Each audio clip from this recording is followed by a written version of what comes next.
Minggu yang keempat kita percaya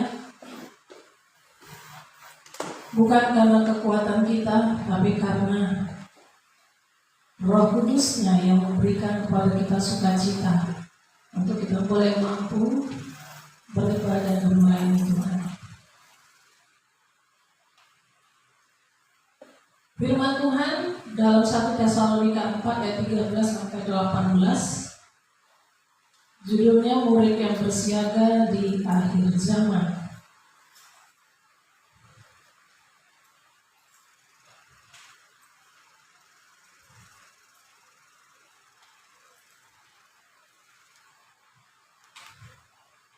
Sama-sama kita baca firman Tuhan ini 1, 2, 3.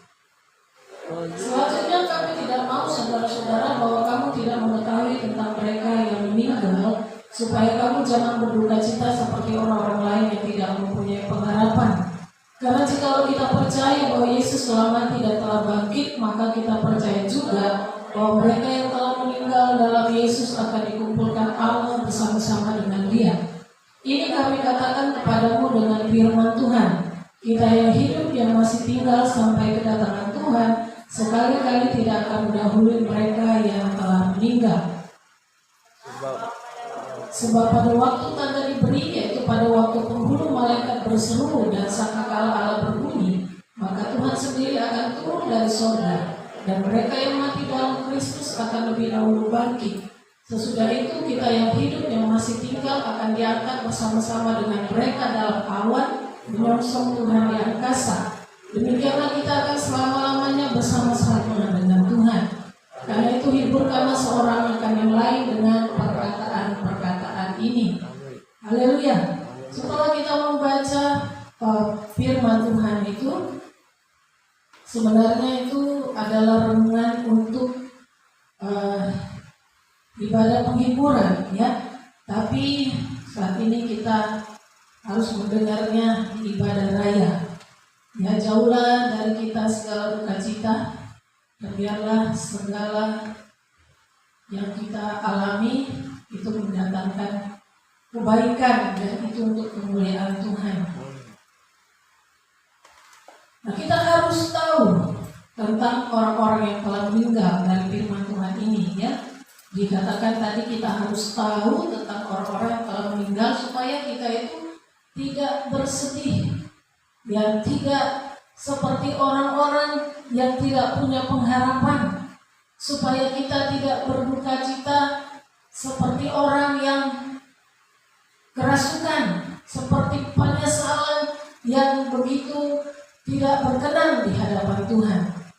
Nah, ada kehidupan sesudah kematian dan kebangkitan di akhir zaman ini. Nah, Tuhan Yesus, ya, dialah yang berdaulat atas hidup matinya seseorang. Dalam kitab Wahyu dikatakan Yesus itu memegang kunci kerajaan maut. Jadi dia yang berdaulat atas hidup matinya seseorang, ya. Sekali lagi, Yesus yang pegang kunci kerajaan maut. Dan kematian itu tidak memandang usia, karakter atau sifat, tempat dan jabatan seseorang.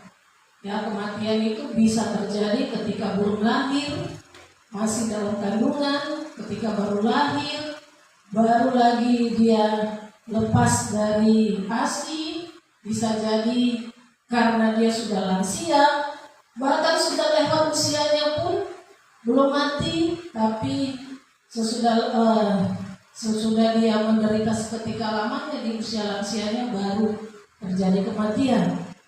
Kematian itu tidak memandang karakter, apakah dia orang baik ataukah orang jahat, ya semuanya pasti akan mengalami kematian. Dimanapun itu bisa terjadi kematian, dan jabatannya tidak menentukan apakah orang itu akan panjang umur atau dia akan mati dalam waktu dalam usia yang masih muda. Ya, itu tidak menentukan, tidak memandang maksudnya. Jadi artinya kita ini sedang ada dalam antrian. Kita tidak tahu kapan, tapi yang jelas sedang antri. Kematian, kebangkitan, dan kenaikan Yesus ke surga merupakan tanda, contoh bagi orang yang hidupnya, selama hidupnya mengiring Yesus, dan ketika dia mati di dalam Yesus. Yang mati di dalam Tuhan, yang mati di dalam Yesus, dia akan dikumpulkan untuk menerima kehidupan kekal.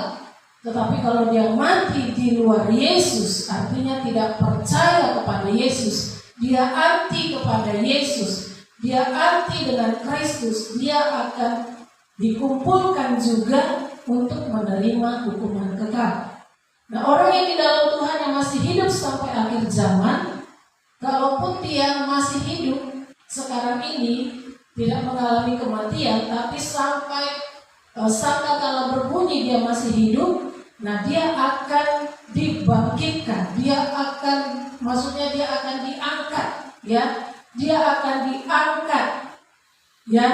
Dan orang yang tidak sungguh-sungguh, dia masih hidup sampai akhir zaman, dia akan tertinggal masuk di masa antikris. Jadi sebagai seorang murid Kristus, mari kita berjuang untuk setiap pilihan ada kepada kita selagi kita masih hidup. Kita tidak bilang kepada orang yang sudah meninggal, orang yang sudah mati. Kita katakan, firman Tuhan katakan saat ini kepada kita yang masih hidup, pilihan ada di tangan kita. Apakah kita mau selama hidup kita di dalam Yesus atau di luar Yesus? Nah, di dalam Matius 28 ayat 20 katanya, aku senantiasa menyertai kamu, aku akan menyertai kamu senantiasa sampai kepada akhir zaman. Ternyata sesudah lewat akhir zaman, Tuhan itu tidak akan menyertai ya lagi. Kenapa? Karena itu sudah masuk di zaman antikris. Zaman anugerah itu sudah tidak ada lagi di situ. Kehadiran Tuhan tidak ada lagi di situ. Tetapi orang yang tertinggal, kalau dia mau percaya kepada Yesus, maka dia harus berjuang sendiri dengan darahnya supaya dia bisa selamat. Nah, jadi kita harus perhatikan orang yang di dalam Tuhan. Kalau kita masih hidup sampai sangkakala nanti berbunyi, kita akan diangkat kalau kita di dalam Yesus. Tapi kalau kita tidak sungguh-sungguh, maka kita akan tertinggal dan kita akan ada dalam pemerintahan masa antikris. Nah, sikap yang harus dikembangkan oleh murid Kristus di akhir zaman adalah sikap berjaga-jaga. Nah, Tuhan Yesus pernah menyampaikan pengajaran ini melalui perumpamaan 5 gadis bijaksana versus 5 gadis bodoh. Ya, jadi kalau kita ada di dalam Yesus, kita selama hidup menyenangkan hati Tuhan, kita selama hidup mengikut Tuhan sebagai murid yang berjaga-jaga, kita disebut gadis yang bijaksana. Tapi kalau kita tidak pernah ya berjaga-jaga dan kita selalu tidak peduli dengan keadaan rohani kita, ya, kita merasa bahwa diri kita aman-aman saja, kita tetap di dalam Yesus, kita merasa. Nah, inilah yang susahnya, merasa. Kalau kita merasa bahwa kita ada di dalam Yesus padahal di hadapan Tuhan tidak, ketika harinya tiba, maka kita akan ketakutan luar biasa, penyesalan akan terjadi, dan kita akan disebut sebagai gadis bodoh. Ini perumpamaan gadis yang bijaksana dan gadis yang bodoh. Kenapa gadis dikatakan? Kenapa enggak laki-laki? Karena kita itu nantinya akan menjadi mempelai Kristus. Makanya dikatakan kita harus gadis yang bijaksana sebagai seorang perawan yang suci di akhir zaman, yang siap untuk hidup kudus, hidup benar, ya, di hadapan Tuhan. Jadi kita harus memilih apakah kita mau disebut sebagai gadis yang bijaksana atau sebagai gadis yang bodoh. Itu akan terbukti ketika nanti harinya terjadi. Terbuktilah bagaimana sikap kita selama ini dalam mengikut Tuhan. Sebagai muridnya, kita yang sudah dipanggil, dipilih, ya, dan yang sudah menerima baptisan air dan penuh Roh Kudus. Sebagai muridnya, kita harus meningkatkan kewaspadaan kita. Karena apa? Yang pertama, kita percaya akan dikumpulkan Tuhan. Nah, orang yang menjadi murid Kristus yang berjaga-jaga, yang selalu waspada, ya, yang selalu waspada dan terus meningkatkan kewaspadaannya, dia percaya dia akan dikumpulkan Tuhan. Nah, dasar dari keyakinan ini adalah karena Yesus terlebih dahulu telah mati dan telah bangkit dari kematian. Jadi harus kita perhatikan kematian dan kebangkitan Yesus itu menjadi model, ya, sekaligus jaminan akan kebangkitan setiap orang percaya.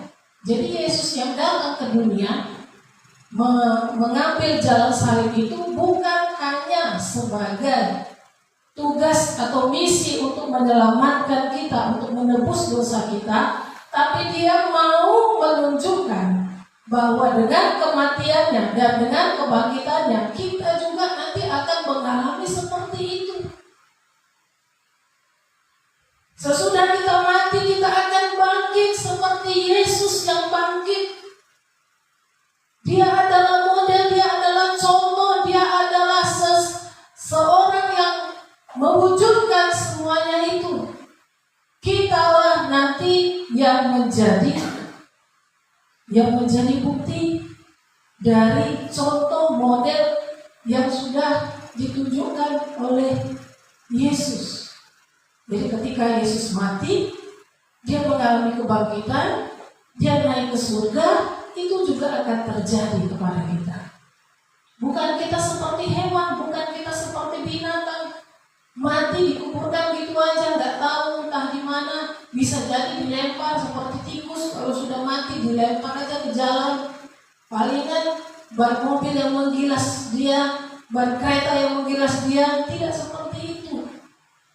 Kita ini adalah orang yang diciptakan oleh Tuhan. Ketika mengalami kematian, kita akan bangkit. Jadi kalau ada orang yang mati di laut atau dibakar atau dia dimutilasi, kalau dia ada di dalam Tuhan, dia akan bangkit. Sekalipun tidak tahu di mana abunya, sekalipun kita tidak tahu di mana kuburannya, tetapi orang yang di dalam Tuhan seperti para martir, dia akan dibangkitkan. Nah, kita harus tetap bersiaga karena keyakinan kuat bahwa Allah akan mengumpulkan bersama-sama dengan dia mereka yang telah meninggal. Kita percaya akan dikumpulkan Tuhan. Ya, kita yakin kita akan dikumpulkan Tuhan. Kita tidak mati binasa, kita tidak mati sia-sia, tapi Allah akan mengumpulkan semua yang telah meninggal di satu tempat bersama-sama dengan Yesus, bersama-sama dengan Kristus. Dalam Wahyu 7 ayat 9, 14 dan 16, sama-sama kita baca. Kalau tidak dapat dibaca boleh dilihat Alkitabnya. 1, 2, 3. Kemudian daripada itu aku melihat sesungguhnya suatu kumpulan besar orang banyak yang tidak dapat terhitung banyaknya, dari segala bangsa dan suku dan kaum dan bahasa, berdiri di hadapan tahta dan di hadapan Anak Domba, memakai jubah putih dan memegang daun-daun palem di tangan mereka. Maka kataku kepadanya, Tuanku, Tuhan mengetahuinya.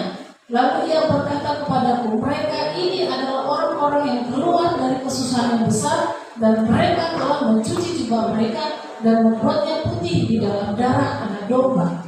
Karena itu mereka berdiri di hadapan tahta Allah dan melayani Dia siang malam di bait sucinya.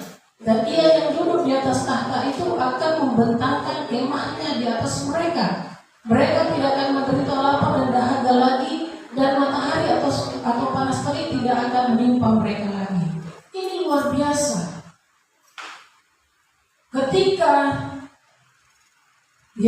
orang-orang yang keluar dari kesusahan yang besar ini dalam hidupnya, mereka harus berkorban nyawa, berkorban tenaga, berkorban waktu dalam mengiring Yesus, dalam melayani Yesus. Mereka sudah melakukan apapun yang terbaik untuk Tuhan. Nah, mereka akan dikumpulkan dari segala bangsa, dari segala suku, dari segala kaum, dari segala bahasa. Akan dikumpulkan Tuhan. Kita semua akan berdiri di hadapan tahta dan di hadapan Anak Domba. Kita akan dipakaikan jubah putih dengan kain lenan halus yang berkilau-kilauan, seperti firman Tuhan di sekolah minggu. Dipakaikan kain lenan halus yang berkilau-kilauan dan memegang daun-daun palem di tangan mereka. Ada berkas-berkas yang dibawa kepada Tuhan yang mengatakan, Tuhan, ini aku sudah selesaikan tugasku. Tuhan, aku sudah mampu untuk mengerjakannya, menyelesaikannya, melakukan kehendak-Mu. Kita adalah orang-orang yang berhasil keluar dari kesusahan besar, tidak masuk di dalam masa antikris. Kita berjuang supaya kita tidak sampai ke masa itu. Kita berjuang supaya kita bisa dikumpulkan bersama-sama dengan orang-orang yang telah meninggal dahulu, yang mendahului kita. Kita akan berada di hadapan tahta dan di hadapan Anak Domba. Tingkatkan kewaspadaan kita, Bapak Ibu Saudara.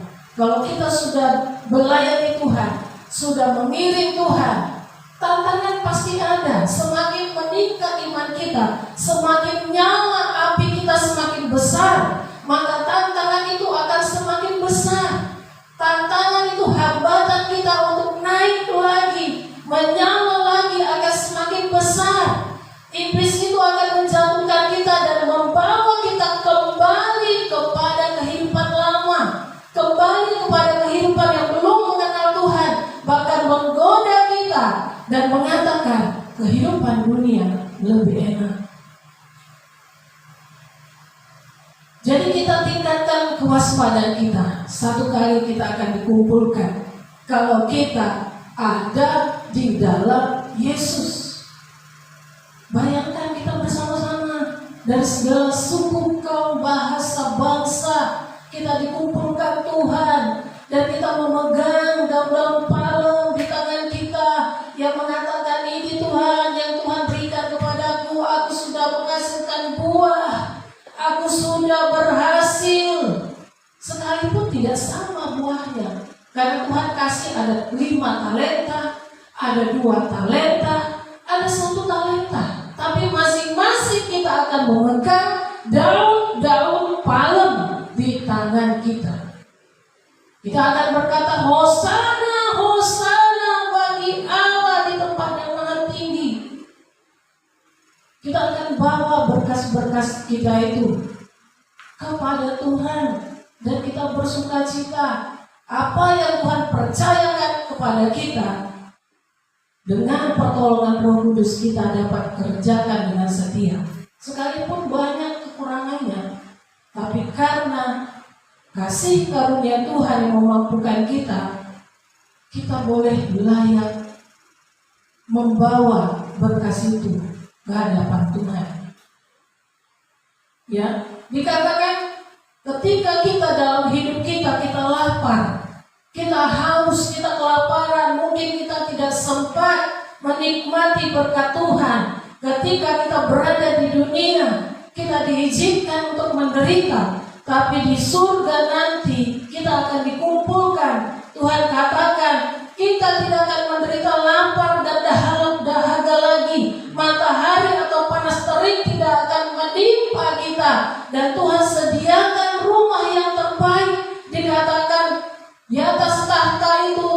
Dia membentangkan kemahnya di atas kita.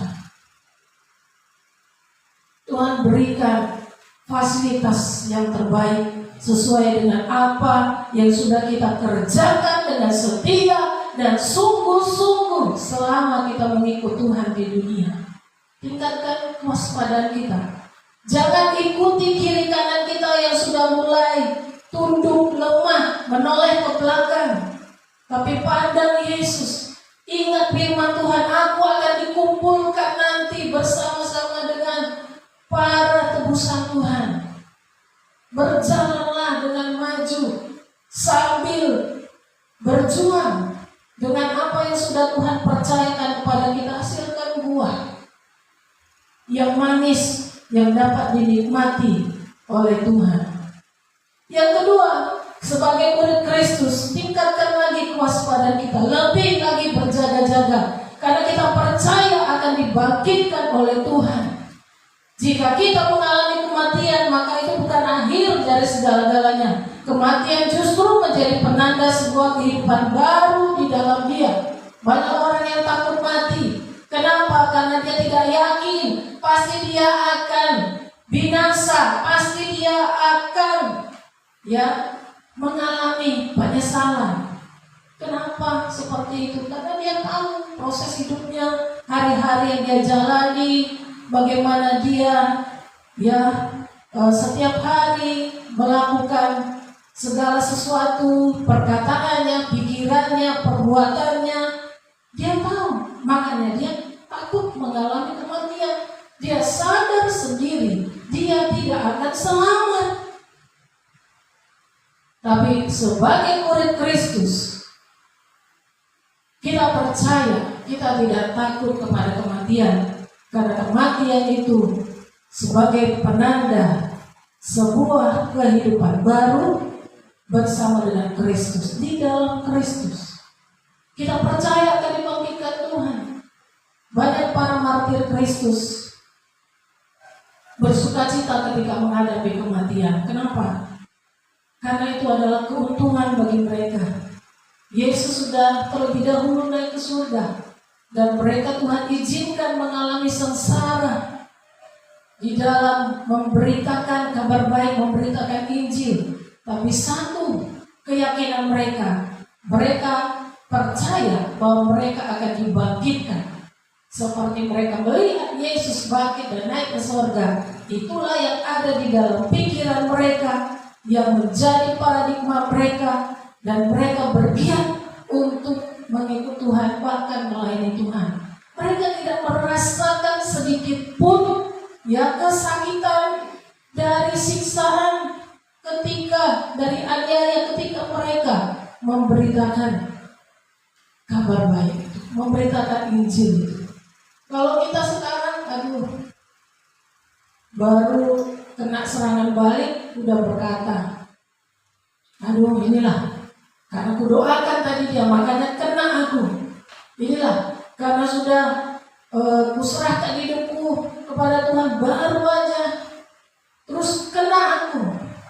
Kita jadi seperti seolah-olah kalah, mental kita lemah, jadinya kita malas, tidak berani untuk maju ke depan. Tapi kita harus kembali bangkit. Kita harus yakin bahwa kita akan dibangkitkan oleh Tuhan. Sekalipun kita mengalami tantangan saat ini, sekalipun kita mengalami hambatan saat ini, sekalipun nyawa adalah taruhannya, kita percaya kita akan dibangkitkan oleh Tuhan. Dan kita akan bersama-sama dengan Kristus. Seperti tadi, dikumpulkan. Kita akan melihat, ini dia kawan seperjuangan yang setia mengikut Tuhan. Ada yang dari jam 5 subuh sudah melayani, seperti perumpamaan itu tentang upah itu.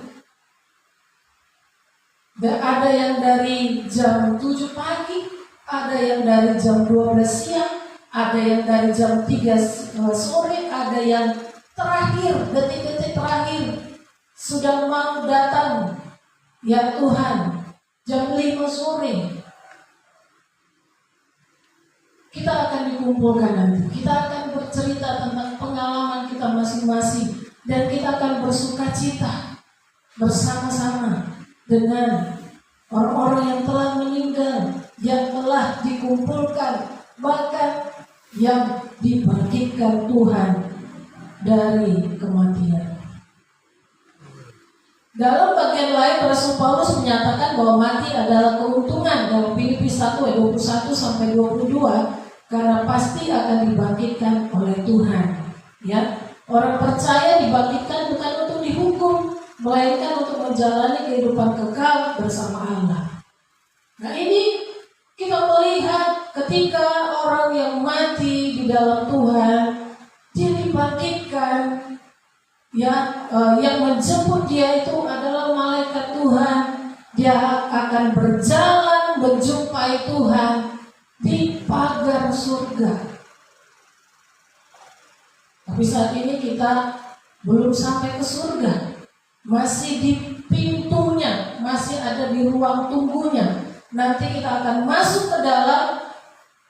Yesus sendiri yang membawa kita masuk ke dalam. Ya, sekarang masih di dalam ruang tunggu di Firdaus. Jadi kalau ada keluarga kita yang sudah mendahului kita, yang sudah mati di dalam Yesus, kita akan berjumpa dengan dia nanti. Tuhan akan panggil keluarga kita yang sudah meninggal itu, dia akan jumpakan dengan kita. Dan dia akan mengenal kita. Dan sesudah itu berbaur dengan yang lain. Nah, ada satu kesaksian dari hamba Tuhan. Saya terkejut juga mendengarnya waktu itu. Ya, waktu saya dengar di YouTube. Jadi hamba Tuhan ini sudah tua sebenarnya. Dia sudah tua.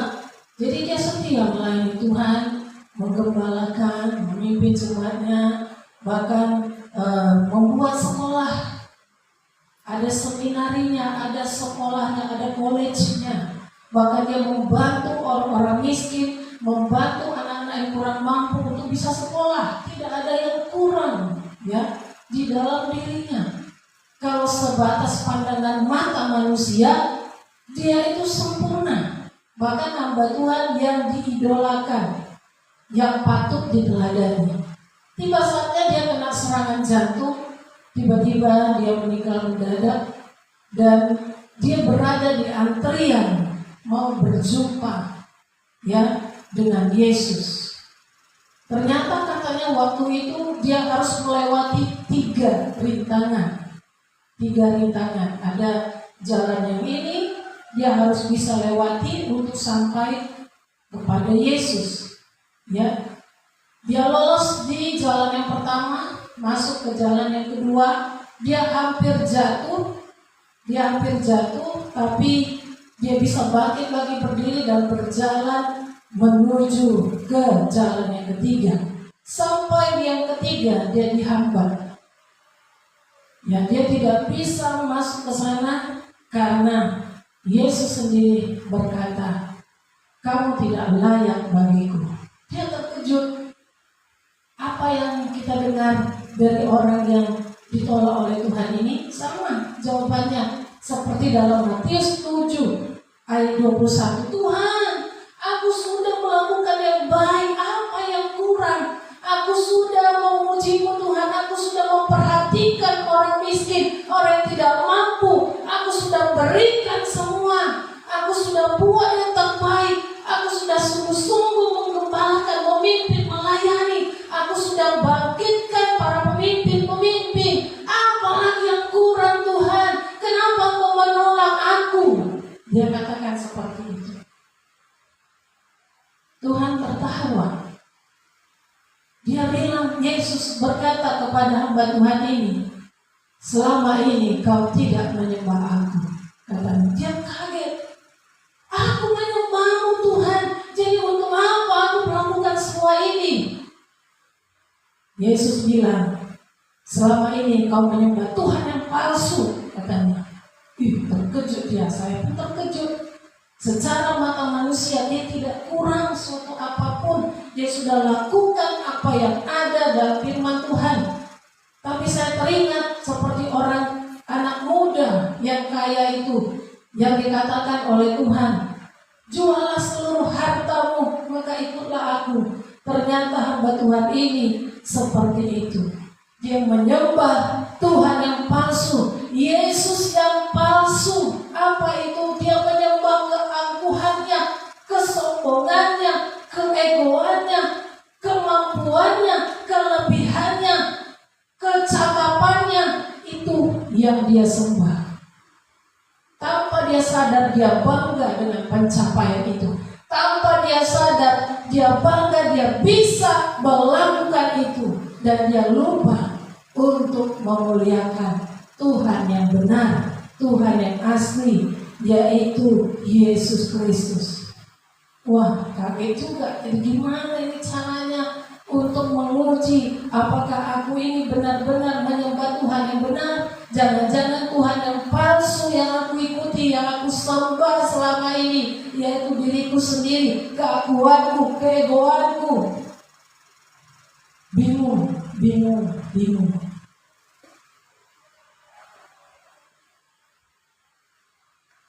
Ya, kita harus uji apakah kita benar-benar di dalam Tuhan atau tidak. Kita yang tahu apa yang sudah kita kerjakan, tapi kita juga harus uji apakah kita benar-benar melakukan semuanya itu untuk Tuhan atau untuk diri kita sendiri. Siapa yang tidak bangga melihat pencapaian? Siapa yang tidak bangga kalau kita sudah sudah melayani ada orang yang bertobat, kita doakan dia sembuh, kita doakan dia lepas dari kuasa gelap, kita doakan dia mendapatkan mujizat Tuhan, dia diberkati, dia mendapat pekerjaan, dia mendapatkan pasangan hidup. Siapa yang tidak bangga dengan semuanya itu? Tapi Tuhan katakan, ketika kita bangga, Tuhan tidak dimuliakan di situ. Kita menyembah Tuhan yang palsu, bukan Tuhan Yesus. Jadi kita harus hati-hati supaya kita tidak salah. Benar-benar kita harus merendahkan diri, merendahkan hati kita. Benar-benar kita harus memuliakan Tuhan satu-satunya. Jangan ada yang lain. Nah, kita harus percaya bahwa kita akan dibangkitkan. Dalam 1 Korintus 15 dan 14, kalau tetapi andai kata Kristus tidak dibangkitkan, maka sia-sialah pemberitaan kami dan sia-sialah juga kepercayaan kamu, dan kamu masih hidup dalam dosamu. Tapi kita percaya Yesus bangkit. Kalau seandainya Kristus tidak dibangkitkan, sia-sia kita beribadah, sia-sia kita berdoa, sia-sia kita melayani Tuhan, sia-sia kita percaya kepada Yesus. Dan sampai saat ini pasti kita masih hidup dalam dosa. Nah, kita harus percaya kita pasti dibangkitkan oleh Tuhan suatu hari nanti, ketika kita sudah mengalami kematian. Dalam 1 Korintus 15 dari 51 sampai 52 dikatakan, sesungguhnya aku menyatakan kepadamu suatu rahasia, kita tidak akan mati semuanya, tetapi kita semuanya akan diubah dalam sekejap mata pada waktu bunyi napir yang terakhir. Sebab napir akan berbunyi dan orang-orang mati akan dibangkitkan dalam keadaan yang tidak dapat binasa, dan kita semua akan diubah. Dan aku melihat orang-orang mati, besar dan kecil, berdiri di depan tahta itu. Lalu dibuka semua kitab, dan dibuka juga sebuah kitab lain, yaitu kitab kehidupan. Dan orang-orang mati dihakimi menurut perbuatan mereka, berdasarkan apa yang ada tertulis di dalam kitab-kitab itu. Dan setiap orang yang tidak ditemukan namanya tertulis di dalam kitab kehidupan itu, dia dilemparkan ke dalam lautan api.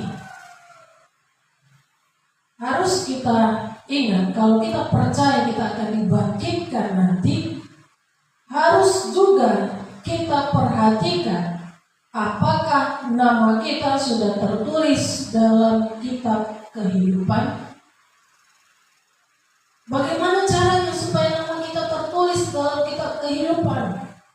Kita harus berdoa mengundang Yesus Kristus sebagai Tuhan Juru Selamat pribadi dalam hidup kita.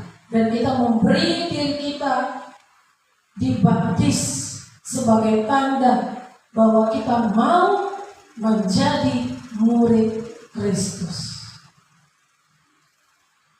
Ketika itu terjadi, nama kita tertulis dalam kitab kehidupan. Bukan hanya nama kita saja yang tertulis, tapi di dalam nama kita itu ada nama Tuhan Yesus Kristus.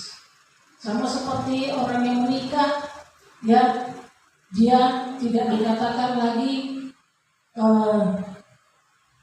namanya sendiri, tetapi nama suaminya dilengkapkan di namanya. Jadi ketika kita menerima baptisan air, kita bangga, kita bersuka cita, kita bersyukur. Ternyata aku sudah menjadi milik Tuhan, sudah menjadi murid Kristus, karena ada nama Tuhan Yesus Kristus di belakang namaku. Jadi harus pastikan, yang pertama sekali, nama kita harus tertulis dalam buku kitab kehidupan. Kita sudah menerima Yesus sebagai Tuhan dan Juru Selamat pribadi kita, dan kita juga sudah menjadi milik Tuhan, menjadi milik Kristus. Maka ketika kita nantinya meninggal, atau ketika kita masih hidup sampai akhir zaman dan kita tetap sungguh-sungguh di dalam Tuhan, maka kita akan diangkat dan yang mati akan dibangkitkan untuk menerima kehidupan kekal. Bukan menerima hukuman, tapi menerima kehidupan kekal dan mahkota. Upah disediakan bagi setiap orang. Semua akan dihakimi sesuai dengan perbuatan selama hidup. Itulah yang akan menentukan upah dan mahkota yang diterima. Jadi tetap cek dan recheck, uji kehidupan kita, apakah kita ini benar-benar menyembah Yesus atau menyembah Tuhan yang palsu, yaitu diri kita sendiri. Tanpa kita sadari, jangan sampai terlambat, jangan sampai ada penyesalan. Nanti tidak akan bisa kembali lagi. Dan puji Tuhan, hamba Tuhan itu bisa kembali lagi. Diizinkan Tuhan kembali lagi, membenahi, memperbaiki segala sesuatunya. Bayangkan, dia mendapatkan kasih karunia Tuhan untuk kembali memperbaiki. Seandainya Tuhan katakan, kamu tidak boleh kembali lagi, tapi kamu harus binasa, bayangkan apa yang terjadi. Tidak ada gunanya apa yang sudah dia buat selama dia melayani Tuhan. Karena satu yang menjadi kesalahannya, dia menyembah dirinya sendiri. Dia melakukan semuanya itu adalah untuk kemuliaan dirinya sendiri. Tapi luar biasa, Tuhan Yesus itu baik. Tuhan masih memberikan kesempatan kepadanya. Dan kita juga masih diberi kesempatan untuk berubah. Karena kita masih bisa mendengarkan firman Tuhan. Yang ketiga, tingkatkan kewaspadaan kita sebagai murid Kristus, karena kita percaya akan dihiburkan Tuhan. Sebagai murid Kristus, kita bersiaga di akhir zaman karena masa depan yang penuh dengan kepastian. Ya, kita perhatikan, meskipun dunia penuh dengan gejolak, ya tidak jarang menebar ketakutan. Namun di dalam Kristus kita memiliki penghiburan yang sejati. Keadaan ini yang akan membuat kita memiliki keberanian menghadapi tantangan dan setia Di akhir zaman kan ada penghiburan di dalam Tuhan.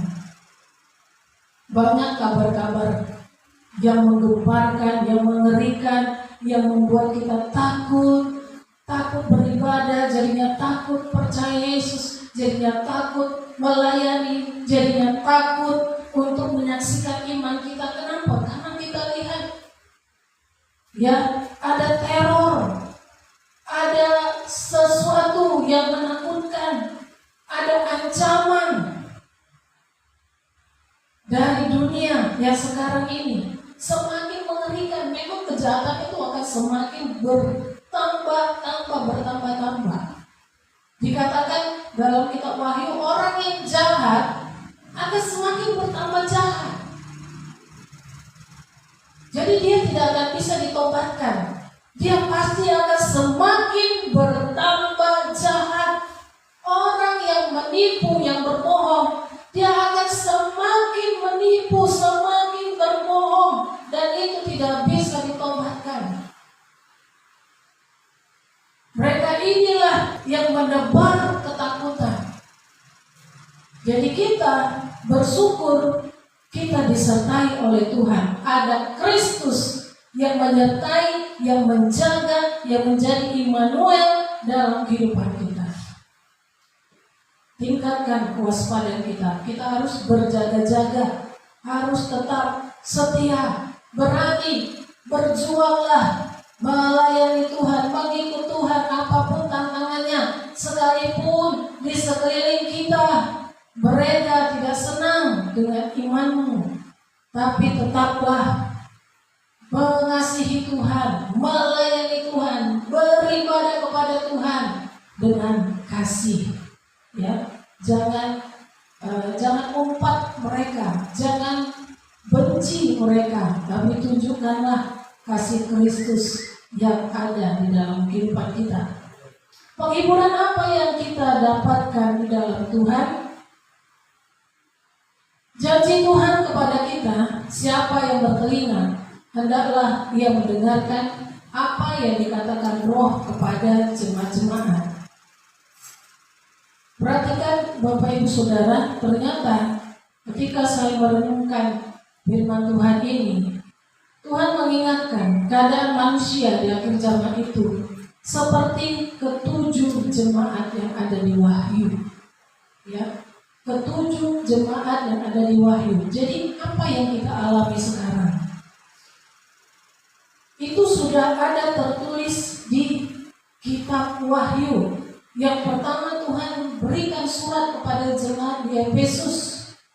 Ya, dan Tuhan mengatakan kepada jemaat di Efesus, orang-orang yang melayani ini, Tuhan mencela mereka karena telah meninggalkan kasih yang semula. Jadi Tuhan katakan, bertobat, lakukan lagi pelayananmu seperti dulu, lakukan lagi pelayananmu, ibadahmu seperti pertama sekali engkau mengikut aku, engkau mengasihi aku, engkau jatuh cinta kepadaku. Itu tantangannya di akhir zaman ini. Jadi janji Tuhan, kalau kita mau berjuang dan kalau kita menang, kita akan diberi makan dari pohon kehidupan yang ada di taman Firdaus Allah. Apa yang kita alami sekarang ini? Sudahkah roh kita ini tidak lagi berkobar-kobar? Sudahkah kita kekeringan? Sudahkah kita nggak tahu lagi harus bagaimana? Sudahkah kita lebih mementingkan pekerjaan atau sekolah atau kehidupan kita, yang kesenangan kita, keinginan daging kita, tapi kita masih tetap melayani, masih tetap beribadah, tapi nyala api cinta kepada Tuhan itu sudah tanpa kita sadari sudah tidak ada. Tuhan ingatkan, bertobat, lakukanlah lagi apa yang semula engkau lakukan. Jika tidak demikian, aku akan datang kepadamu dan aku akan mengambil kaki dianmu dari tempatnya. Kalau engkau tidak bertobat, janji Tuhan, masih diberi kesempatan. Kita tidak mengalami serangan jantung sampai harus menghadap dulu kepada Yesus. Yesus berbicara langsung kepada kita. Itu masih puji Tuhan, masih diizinkan balik. Kalau tidak bagaimana?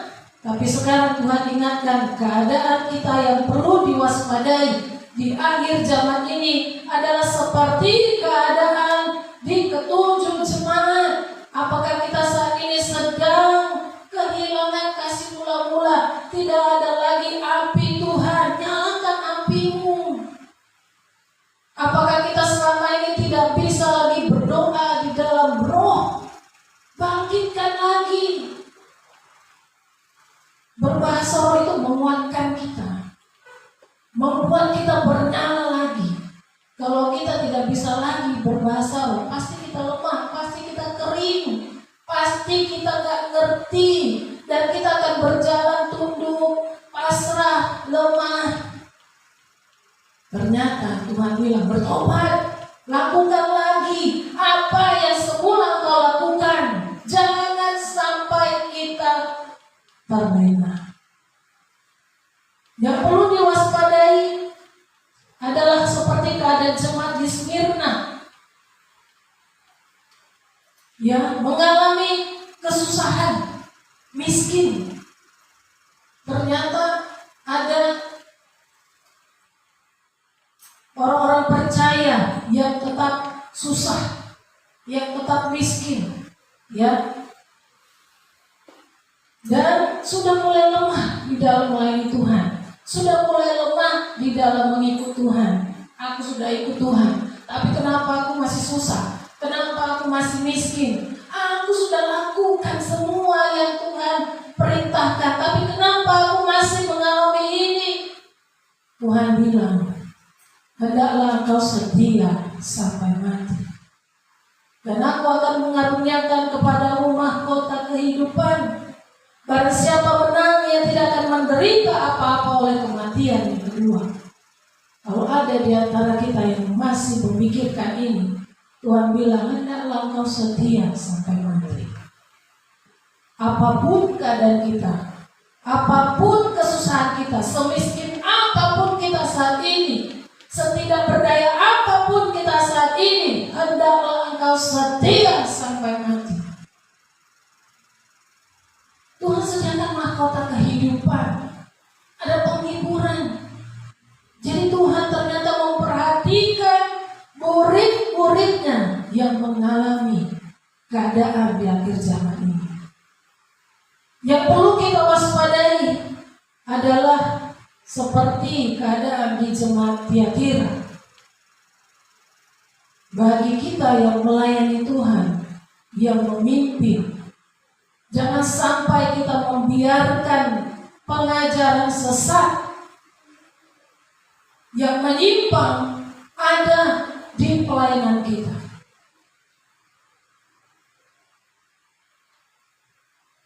Ya, jangan sampai. Kenapa?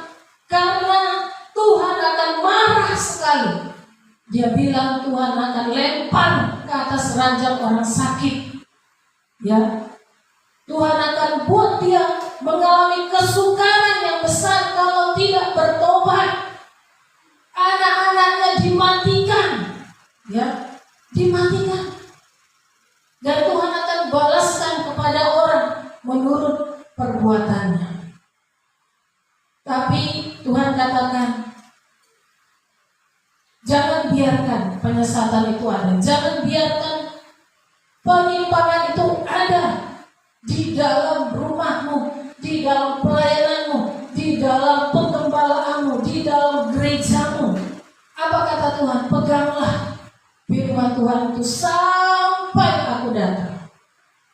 Kalau kau menang dan melakukan pekerjaan Tuhan sampai kesudahannya, maka Tuhan akan mengaruniakan kuasa atas bangsa-bangsa. Kita akan memerintah bangsa-bangsa itu dengan tongkat besi, dan mereka akan diremukkan seperti tembikar tukang perit, sama seperti yang diterima oleh Yesus dari Bapa. dan kepada kita akan dikaruniakan bintang timur. Kalau kita tetap menang, pegang firman pengajaran yang murni, yang asli dari Tuhan, tidak ikut-ikutan sesat, tidak ikut-ikutan menyimpang, maka Tuhan akan membuat kita menjadi pemimpin atas bangsa-bangsa. Dikaruniakan bintang timur, anak kesayangan. Ya, waspada terhadap penyesatan saat ini. Jangan sembarangan mendengar khotbah, jangan sembarangan kagum kepada hamba Tuhan. Perhatikan benar-benar, harus difilter, jangan sampai masuk ke pikiran kita dan tanpa sadar kita sudah menyimpang. Hati-hati dengan keadaan akhir zaman ini. Tingkatkan kewaspadaan kita terhadap apa yang akan terjadi, seperti keadaan jemaat di Sardis. Ya, dikatakan kalau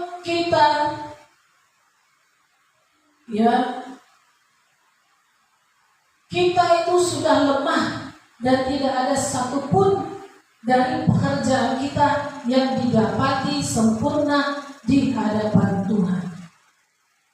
Semua pekerjaan kita yang kita lakukan dulu kita biarkan, bahkan sudah mau kita tinggalkan, sudah mau kita tutup pelayanan itu, sudah mau kita biarkan jiwa-jiwa itu, sudah kita gak ada lagi semangat untuk melayani. Nah, Tuhan katakan bangun, kuatkan lagi apa yang masih tinggal, yang sudah hampir mati.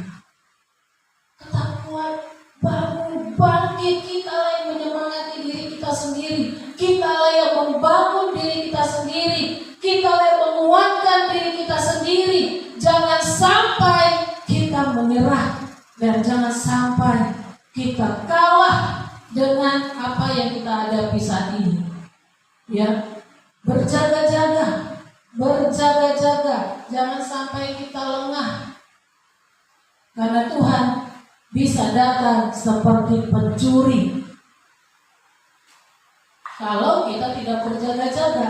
Tapi kalau kita berjaga-jaga, maka kedatangan Tuhan itu akan membuat kita seperti sukacita yang luar biasa, membuat kita berjingkrak-jingkrak. Nah, di Sardis katanya ada beberapa orang yang tidak mencemarkan pakaiannya. Mereka akan berjalan dengan aku dalam pakaian putih, karena mereka adalah layak untuk itu.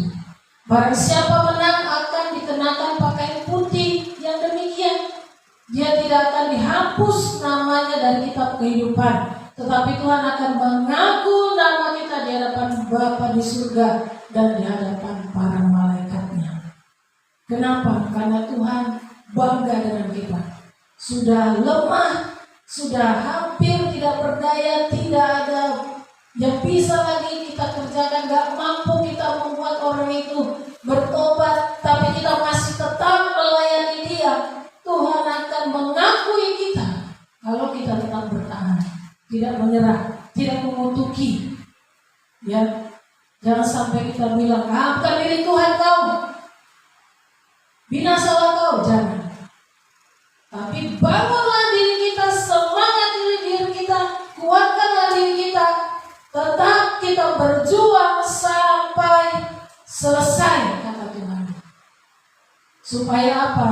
Supaya nama kita tidak dihapus dari kitab kehidupan dan Tuhan mengaku nama kita di hadapan Bapa di surga.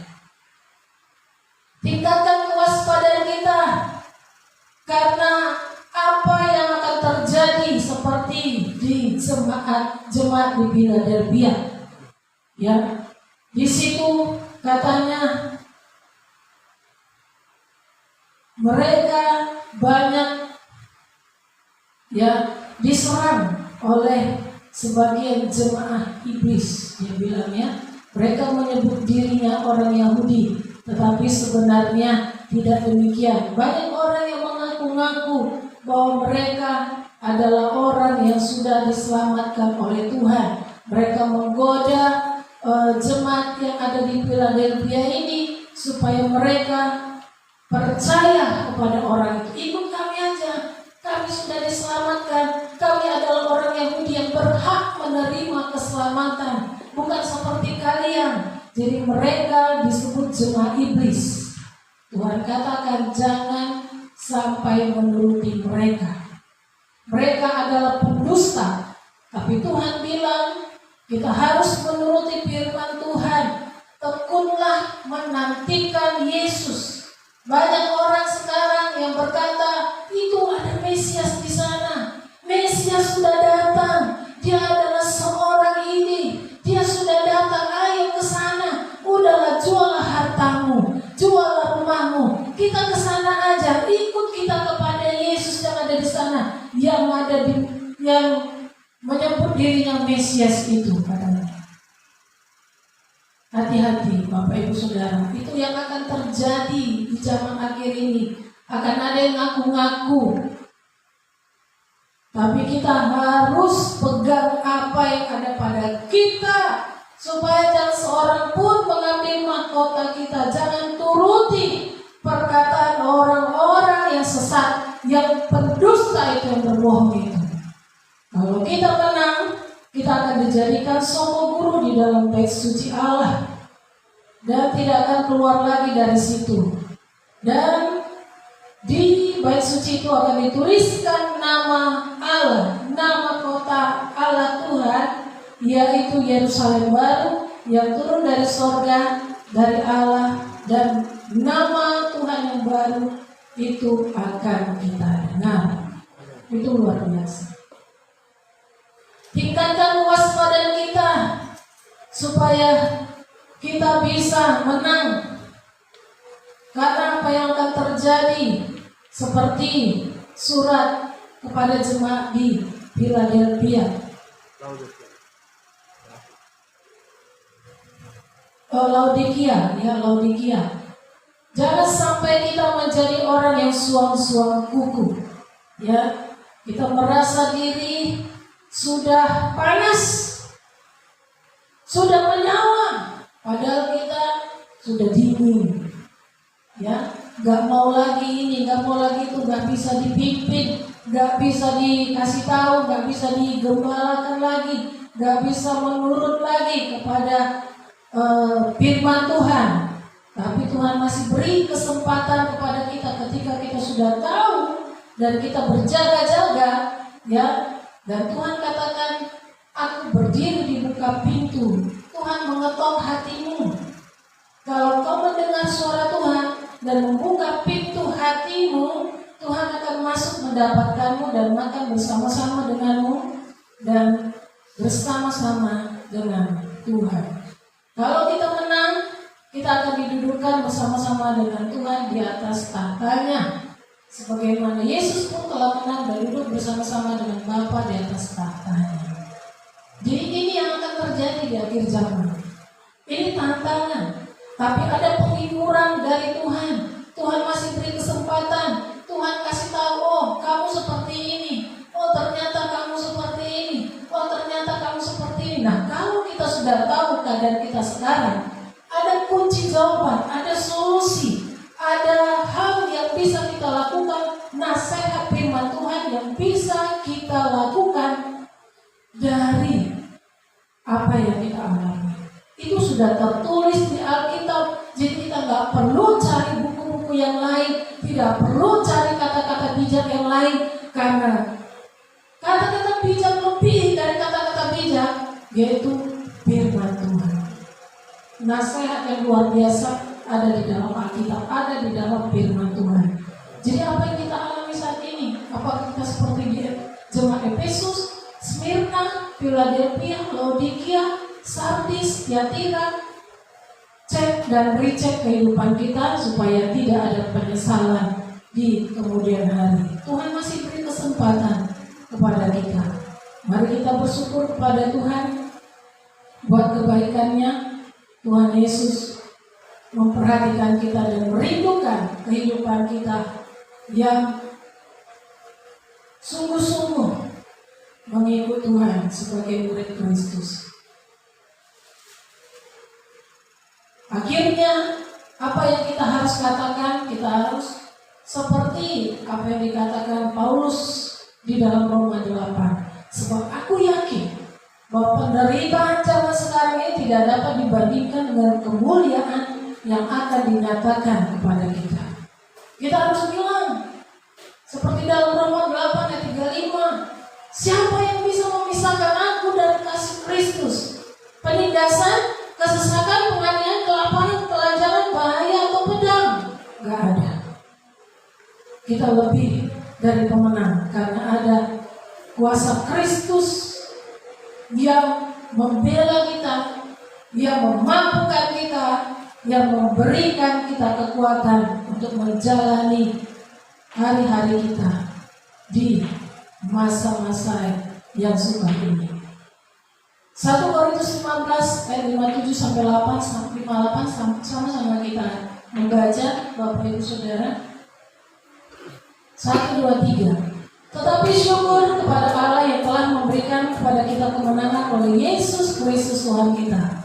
Karena itu, saudara-saudaraku yang terkasih, berdirilah teguh, jangan goyah, dan giatlah selalu dalam pekerjaan Tuhan, sebab kamu tahu bahwa dalam persekutuan dengan Tuhan jerih payahmu tidak sia-sia. Puji Tuhan, Tuhan Yesus Kristus memberkati. Tetaplah setia, Bapak Ibu Saudara. Tuhan Yesus memperhatikan kita, mengasihi kita, dan Dia merindukan kebersamaan kita dengannya nanti bila tiba waktunya.